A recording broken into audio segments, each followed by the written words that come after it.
کیا وصیت کرنا ضروری ہے اور وصیت نویسی کے لیے شرعی تحریر کیا ہوگی؟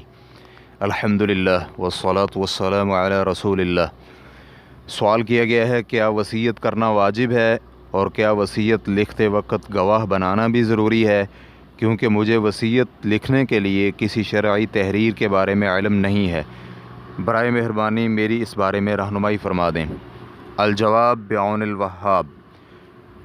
وصیت درج ذیل تحریر کے مطابق لکھی جائے: میں مسمى فلاں دختر فلاں یا فلاں ولد فلاں وصیت کرتا ہوں، یہ گواہی دیتے ہوئے کہ اللہ کی سوا کوئی معبود برحق نہیں، وہ یکتا اور تنہا ہے، اور محمد صلی اللہ علیہ وآلہ وسلم اس کے بندے اور رسول ہیں، اور یہ کہ عیسیٰ علیہ السلام اللہ کے بندے، رسول، کلمۃ اللہ اور روح اللہ ہیں، جنت و جہنم حق ہیں، اور قیامت لا محالہ آ کر رہے گی، اور اللہ تعالیٰ قبروں میں مدفون لوگوں کو ضرور اٹھائے گا۔ میں اہل خانہ، اولاد اور دیگر تمام رشتہ داروں سمیت اپنے پسماندگان کو تقوی الہی، آپس میں صلح و صفائی، اللہ اور اس کے رسول کی اطاعت گزاری، ایک دوسرے کو حق بات کی نصیحت کرنے اور اسی پر قائم رہنے کی وصیت کرتا ہوں۔ میں ان سب افراد کو وہی وصیت کرتا ہوں جو ابراہیم و یعقوب علیہم السلام نے اپنی اولاد کو کی تھی: یا بنی ان اللہ اصطفیٰ لکم الدین فلا تموتن الا وانتم مسلمون۔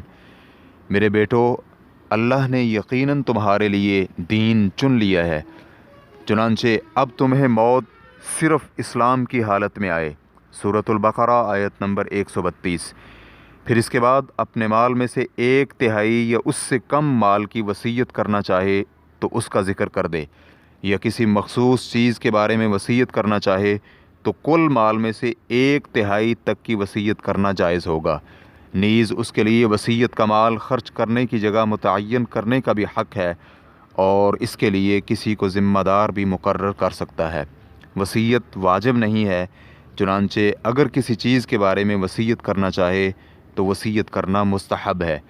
اس کی دلیل صحیح بخاری اور مسلم کی روایت ہے، جسے عبداللہ بن عمر رضی اللہ عنہ نے روایت کیا ہے کہ نبی علیہ الصلاۃ والسلام فرماتے ہیں: مسلمان پر یہ حق بنتا ہے کہ وہ اپنی کسی چیز کے بارے میں وصیت کرنا چاہے تو 2 راتیں گزرنے سے پہلے اس کے بارے میں وصیت لکھ لے، لیکن اگر اس شخص پر قرضے یا ایسے واجبات ہوں جن کے کوئی دستاویزی ثبوت نہ ہوں تو جن کے واجبات دینے ہیں، ان کے حقوق کے تحفظ کے لیے ایسے شخص پر وصیت کرنا واجب ہے۔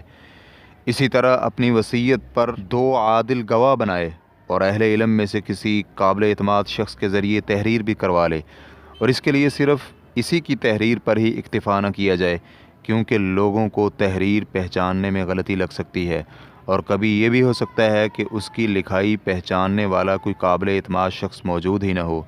اللہ رب العزت ہی توفیق دینے والا ہے۔ سماحت الشیخ عبد العزیز بن باز رحمہ اللہ، واللہ تعالی اعلم۔ اسلام کیو اے ریکارڈنگز، مؤسسۃ الشیخ محمد صالح المنجد، المملکۃ العربیۃ السعودیہ، فتویٰ نمبر 121088۔ والسلام علیکم ورحمۃ اللہ وبرکاتہ۔